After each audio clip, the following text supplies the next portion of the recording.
It really isn't lost on me what a privilege it is to be given a show like this, and I will really do my best not to let any of you down. James Corden, actor, comedian, writer, and the once beloved host of The Late Late Show. At his peak, he wasn't just a TV host, he was a global force in entertainment. His viral charisma crossed oceans and generations, from London's West End to Hollywood's biggest stages. Corden became one of the few performers who could make both royalty and regular viewers laugh in the same breath. He won Emmys, a Tony Award, and countless hosting gigs from the Grammys to the Tonys to the Brit Awards, becoming the go-to face for televised celebration. For nearly a decade, he represented something rare, a reminder that fame could still feel human, that laughter could still be kind. But fame, as always, has its price. One day you're the man who makes the world laugh. The next, you're the one it laughs at. Behind that familiar grin, the stories began to shift, whispers of arrogance, flashes of temper, the charm starting to sound rehearsed. How did it happen? How did James Corden, the symbol of warmth and humility, become Hollywood's latest cautionary tale? James Corden wasn't born into the glitter of show business. His father sold instruments for the Royal Air Force Band. His mother was a social worker, but even as a kid, he was performing, making people laugh at family dinners, commanding attention in school plays. He carried a kind of warmth that drew people in and an ambition that never let him rest. What began as jokes and skits slowly turned into something sharper, a hunger to be seen, to be more. At 18, he had his first line on stage, a single sentence in the musical Martin Guerre. One line, one chance, and he made it count. From there came years of bit parts in TV comedies and background roles in films like All or Nothing. It wasn't glamorous work, but it was honest, the slow climb of someone who believed that persistence could bend destiny. And then, everything changed. Fat Friends, a modest British drama about real people, real struggles, and real bodies. The audience saw something in him, a reflection of themselves. And that's when he met Ruth Jones, a creative partnership that would rewrite his career. Together, they dreamed up Gavin and Stacey, a story born from ordinary love and small-town humor. Yet it struck something universal. Suddenly, James Corden wasn't just another actor. He was Smithy, the lovable everyman, the friend you wanted in your living room. The series became a national treasure, its Christmas special watched by nearly one-third of the UK. Awards followed BAFTA, British comedy, national television, fame, finally, had found him. And for a while, it fit perfectly. Corden was the charming underdog who'd made good, the boy who proved that being real was enough. But in hindsight, you can almost feel it the moment when confidence began to turn into certainty, and certainty into pride. By the mid-2010s, James Corden had achieved what only a handful of British entertainers ever do. He didn't just visit America, he conquered it. When CBS handed him The Late Late Show, most US audiences had no idea who he was. A sitcom writer from Gavin and Stacey, a comic actor from across the Atlantic replacing Craig Ferguson's sharp wit. The skepticism was palpable, but within months, the doubt began to fade. Corden's charm was disarming, a mix of self-deprecating humor, musical flair, and emotional openness that felt refreshingly un-Hollywood. He could sing, dance, and look ridiculous without a trace of embarrassment. That authenticity made him instantly relatable. In a sea of perfectly polished talk show hosts, he felt human, and that humanity became his superpower. Then came Carpool Karaoke, the lightning strike that changed everything. A simple segment where he'd drive to work with a celebrity guest, singing along to their own hits, but in Corden's hands. It wasn't just a gimmick, it was a format of pure connection. Viewers didn't see rehearsed interviews, they saw unguarded joy. Adele belting Hello like it was the first time. Paul McCartney revisiting the Liverpool street where he grew up. Michelle Obama rapping in the White House driveway. These weren't just viral clips, they were cultural events. The videos amassed billions of views, redefined late-night television for the YouTube era, and turned James Corden into a global household name. Soon, his reach was everywhere. Broadway adored him for his Tony-winning performance in One Man, Two Governors. Hollywood cast him in blockbusters like Into the Woods and Peter Rabbit. He hosted the Tonys, the Grammys, the Brit Awards, seamlessly bouncing between continents, industries, and audiences, even the internet. So often ruthless toward celebrities, seemed to treat him as a rare case of genuine positivity. Behind that rise was more than luck, it was calculation. Corden understood that in a fractured media landscape, likability was currency. He positioned himself as everyone's friend, a charming companion to pop icons, a cheerleader for movie stars, a safe presence for political figures. In an industry built on ego and tension, his warmth felt like relief. His brand wasn't just entertainment, it was comfort. The illusion that fame could still be kind. But success has gravity. The higher it lifts you, the more it pulls at who you are. With every standing ovation came a slow, almost invisible shift. The humility that once defined him began to wear thin beneath the weight of adoration. The effortless charisma that made him magnetic started to harden from charm into control, from confidence into command. Those who'd known him before Carpool Karaoke started to whisper about a change, small moments of impatience, flashes of ego. the quiet arrogance that sometimes grows in the shadow of applause. To the public, though, none of that existed on screen. He was still the joyful everyman, the man who could make Adele laugh, who could make Michelle Obama sing, who made even the world's biggest stars seem human. But just beyond the laughter, something else was stirring attention building off camera, waiting for its cue to step into the light. But the tension that had been quietly building behind the smile was about to surface. For James Corden, the fraying began long before the headlines. After Gavin and Stacey crowned him Britain's everyman hero, the adoration that once grounded him started to distort something deeper. Friends said he changed not dramatically, but in the subtle ways that success reshapes a person.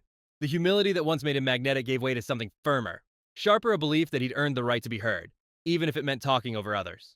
At first, the signs were almost trivial. A snide remark here, a glance that lingered a little too long on someone else's mistake. At award shows, he interrupted presenters with a confidence that seemed less charming than before. On set, colleagues noticed he'd stopped listening, the warmth replaced by a kind of impatience, as if collaboration had become a burden. Ruth Jones, his longtime creative partner, once said his confidence could fill a room. Over time, it began to leave less air for anyone else. Critics noticed too. The Horn and Corden sketch show, meant to be his next big move, was panned as self-indulgent, smug, unfunny. Then came Lesbian Vampire Killers, a film so brazenly juvenile it felt like a dare to his detractors. When The Guardian called him the least self-aware man in comedy, it read like an exaggeration. Years later, it would sound almost clairvoyant. And then came the moments that no PR team could fully smooth over. The onstage spat with Patrick Stewart at the 2010 Glamour Awards, a few teasing words that spiraled into something uncomfortable. What looked like playful banter turned sharp. The charm that usually disarmed a room curdled into defensiveness. The crowd laughed awkwardly. The headlines wrote it off as a comedian's clash. But to those watching closely, it revealed something deeper, a man who could dish out jokes, but couldn't always take them. Still, audiences forgave him. Corden's persona, the approachable, singing, self-deprecating Brit, was too endearing to discard. People wanted to believe the warmth was real, that the late-night smile matched the man behind it. But fame amplifies every inconsistency, and the cracks that once went unnoticed began to widen. Looking back, the warning signs were there all along, not in scandals, but in tone, in timing, in the way his laughter started to feel just a little too practiced. The boy who once made people laugh because he loved it now seemed to perform it because he had to. The same smile, the same charm, only now. You could almost sense the effort it took to keep them both intact. But if the early cracks were quiet, the breaking point was anything but. By the early 2020s, James Corden had everything a performer could want: an Emmy-winning show, a mansion in Los Angeles, the world's biggest names lining up to sing in his car. But the image that had once felt effortless, cheerful, self-aware, harmless was beginning to crack under the weight of its own perfection. The moment the tide shifted, it didn't come from Hollywood or a rival host, it came from a restaurant. In October 2022, the owner of Balthazar, one of New York's most famous eateries, publicly banned Corden for allegedly yelling at staff. The accusations were mundane, almost absurd in their simplicity, an omelet sent back. A server scolded, a manager reduced to tears. But the details didn't matter. What mattered was that it fit the growing narrative that behind the smile was someone entirely different. Overnight, social media turned the story into a public trial. The lovable Smithy had become, in the internet's shorthand, that guy. The story spread fast. Within hours, old rumors resurfaced, clips were rewatched, fans recalled stories of arrogance and condescension, moments they'd once brushed off. On Reddit, hundreds shared accounts of off-screen rudeness. In interviews, his jokes about Weinstein scandal suddenly aged poorly. The illusion of nice had shattered. Corden apologized privately, and McNally rescinded the ban only for Corden to downplay the incident days later in the New York Times. That misstep reignited the fire. A second apology followed, this time, televised. Sitting behind his desk, eyes heavy with regret, he delivered an on-air mea culpa that left viewers divided. To some, it was accountability. To others, it was just another performance polished, practiced, a little too perfect. And the backlash didn't stop there. Cats, once billed as his Hollywood leap, became a cultural disaster, mocked for its awkward CGI and tone-deaf humor. His cameraman gate moment, when he forgot a crew member's name, went viral for all the wrong reasons. Even carpool karaoke, his crown jewel, took a hit when footage surfaced showing the car being towed instead of driven, sparking a wave of betrayal memes.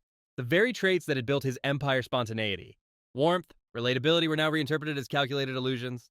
By 2023, the numbers told the story his smile couldn't. The Late Late Show's ratings fell from nearly 1 million viewers a night to under 700,000. Petitions circulated urging studios not to cast him in Wicked. Comment sections, once filled with affection, turned sharp, cold, and then quiet. And to be fair, not everyone turned away. A handful of colleagues, Rob Brydon among them, defended him as kind, misunderstood, and unfairly vilified. But their words were drowned in the digital noise. The internet doesn't do nuance, it does momentum. And momentum had turned against him. It wasn't a scandal so much as an implosion slow, public, and irreversible. And perhaps the cruelest twist of all, it didn't end in outrage, but indifference. The laughter stopped not with a bang, but with a sigh. The world simply moved on. After the backlash came the silence, for the first time in years. James Corden's name wasn't trending for a viral sketch, but for what he'd done wrong. And when the noise finally faded, he did what so many before him had tried. He tried to make amends. He apologized publicly, or at least, he tried to, on The Late Late Show. He looked into the camera and called his behavior ungracious. He talked about being a former restaurant worker himself, about knowing better. The delivery was calm, careful, measured, almost too measured. To some, it sounded like accountability. To others, it was just another performance. He took fewer interviews, he stopped posting as much, and slowly, the headlines softened when he announced his decision to leave The Late Late Show and return to England. The gesture seemed almost noble, as if he were closing one chapter to rediscover his roots. "It's time to go home," he said, promising to spend more time with family, to write again, to be present. But redemption isn't about geography, it's about the truth. When Corden returned to the UK, nostalgia carried him for a moment. Gavin and Stacey came back for another Christmas special, a comforting return to the world that made him loved in the first place. For a night, audiences forgot the controversies. Ratings soared, fans smiled, maybe, they thought. This was his full circle moment. But the public's forgiveness had limits. Every time he spoke about humility, clips of his past resurfaced. Every time he joked about fame, people questioned if he'd learned anything at all. The warmth he once commanded now felt curated, like a replica of something that had once been real. The truth is, redemption requires authenticity, and by then, no one was sure who the real James Corden was anymore. In the end, his downfall wasn't because he changed too much, but because he tried to convince the world he hadn't changed at all. When the cameras stopped rolling on The Late Late Show in April 2023, the applause felt different, softer, final. Corden stood under the lights one last time, smiling through gratitude and uncertainty. He thanked the audience, his team, his family, and then, almost like a confession, he said, "I never wanted to overstay my welcome. It was meant to sound graceful. To some, it sounded like acceptance. To others, it was too late." When he left America, CBS quietly ended the entire franchise. No replacement host, no farewell fanfare, just a format retired after nearly 3 decades. In a way, his exit marked more than the fall of a celebrity. It marked the end of an era when late-night TV could still pretend to be spontaneous, friendly, unfiltered. After Corden, that illusion was harder to sell. Back in Britain, the story took on a gentler hue. He reunited with Ruth Jones, brought back Gavin and Stacey, and reminded viewers of the version of himself they once adored. It worked for a moment. Ratings soared, nostalgia took over, and fans called it a return to form. But beneath the comfort was an unspoken truth. The charm that once felt effortless now came with a shadow. In Hollywood, his name became shorthand for a particular kind of downfall, not of crime or scandal, but of credibility. The cost of overexposure, the fatigue of inauthenticity, the quiet unraveling of someone who mistook likability for love. And yet, in that unraveling lies a mirror not just of one man, but of the culture that built him. We want our idols humble, but our shows are sensational. We reward sincerity until it becomes a brand. James Corden didn't just lose a show, he lost the myth that kept it alive. From a boy with one line in a musical to the face of American late-night television and back again. James Corden's story feels almost Shakespearean in its symmetry. The rise built on charm and hunger, the fall born from the same. For a while, he embodied the dream, the idea that authenticity could triumph in a world obsessed with performance. But in the end, it was performance that consumed him. He once said he never wanted to lose touch with who he was. Maybe that's the tragedy, not that he became someone else. But that fame blurred the reflection until he couldn't tell the difference. In another time, another age, he might have recovered. But this is the age of receipts, of screenshots, of permanent memory. The internet never forgets, and it rarely forgives. So the question lingers. Quietly, do we ever truly forgive our fallen idols? Or do we only wait for the next one to fall, a cycle of rise, applause, exposure, and exile? Because maybe every celebrity story is the same story told differently, a reminder that in the spotlight, the brightest glow always casts the darkest shadow.